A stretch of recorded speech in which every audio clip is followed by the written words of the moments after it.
In just a moment, I'm going to invite us to offer a prayer for the state of Israel. But before we do, I want us to think about what that means, about what it means to offer a prayer for the state of Israel. And not just for the state of Israel, but for the people of Israel, for our friends and family in Israel, for Am Yisrael, for the people of Israel. Because right now in our congregation, we have family in Israel. We have friends in Israel. We have our children in Israel. And we are filled with the fear and the anxiety of something happening to them. And as we keep our eyes on the news and we watch with so much anxiety, with so much fear about what's happening, I want us to think about what this means, because day in and day out, week in and week out, Shabbat in, Shabbat out, we talk about praying for the state of Israel. And we talk about praying for our family, for our brothers and sisters, and for our friends. But as Jews of the West, and especially as American Jews, we are shaped by a concept of prayer that I think might look a little bit different from the tradition that we know. Our concept of prayer often looks and is shaped by the Christian milieu that we have grown up in. And so for many of us, when we think about what prayer means, what prayer can represent, we can think about someone on their knees with their hands clasped, asking God to do something on their behalf. God, do this for me. Make the fear go away, make the anxiety go away, make the hate, make everything go away. Now, there are a couple of problems with that theology. One is built into that might be an idea that God didn't know about something until we told God that God should pay attention. That's problematic theology. A second part of this, which is also problematic, is the idea that God wouldn't do something unless we compelled God to do something. That if only we closed our eyes tight enough, or if we only spoke sincere enough, then God would be willing to help our brothers and sisters, to help our friends. And that is problematic theology. And so I think there's another way of looking at what it means to pray, especially when it means to pray for our brothers and sisters, pray for our family, pray for our friends, pray for the people that we love. And I think it's built into our tradition. But we have to remind ourselves of what that tradition looks like, because long ago in Judaism, before there was oral prayer, before there was the idea of us coming together in synagogues and Bate Knesset to be able to offer prayers with our mouths and prayers with our hearts, we had the Beit HaMikdash. We had a temple. And when we had that temple, for Shaarey, for Mincha, and for Mariv, 3 times a day, and for Musaf on Shabbat and holidays and Rosh Chodesh, 4 times a day, we brought korbanot, sacrifices. And it's hard for our modern sensibilities to imagine this, but that is what prayer was.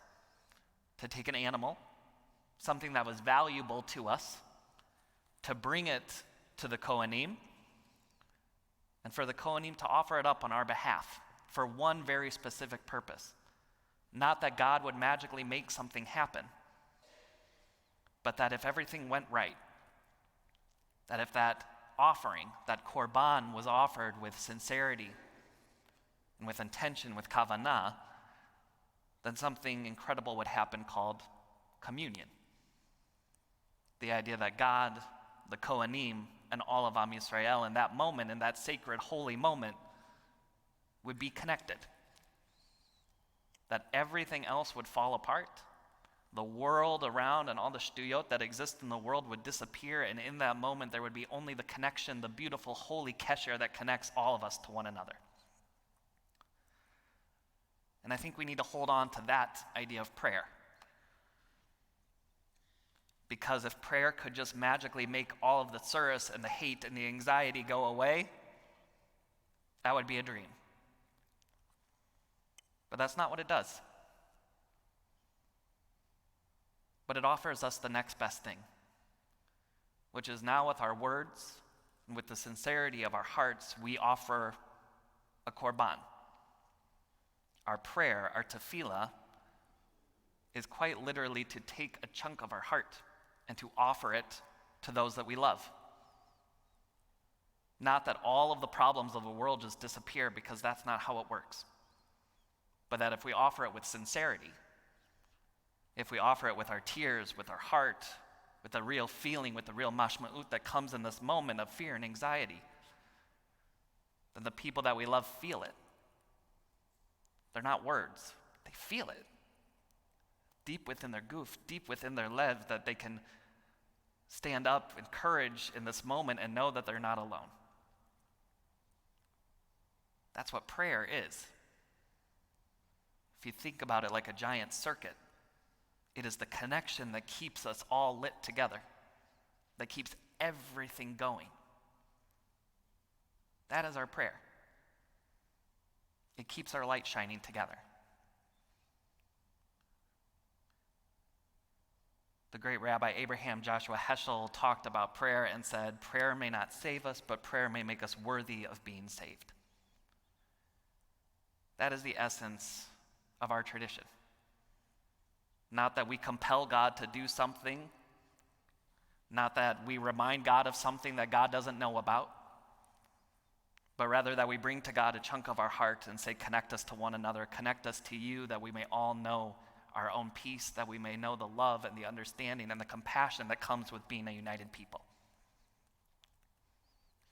It doesn't mean that there's not fear. It doesn't mean that there's not anxiety or hate or loss or grief or mourning. It means that we don't go through it alone. It means that we feel it deep inside of who we are. That is our prayer. And that is what we offer this morning to our brothers and sisters, to our friends, to our family, to our children, to all of us. And so I want to invite you now, as we rise and offer a prayer for Israel, that we understand the power of our words. We understand what that means. And I'll invite you to come together, especially if you're by yourself in your row, that you don't need your siddur for this. You can put your siddur down. And if you want to hold hands, if you want to put your arms around one another, whatever it might be, but in this moment of connection, the holiness of coming together, that our words matter. Our prayer matters.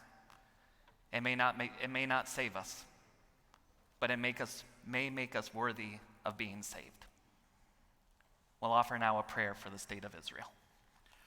Avinu shebashamayim, Tzur Yisrael vegoalo, Barech et Medinat Yisrael, Reshit tzmichat geulateinu, Hagein alea bevrat chasdecha, Ufros alea sukat shlomecha, Ushlach orcha v'amitcha, Lerasheha sareha ve'yohatzeha, V'takneim beitza tova milfanecha, Chazek et yedei meginei eretz kodsheinu, V'hanechi leim Eloheinu Yeshua,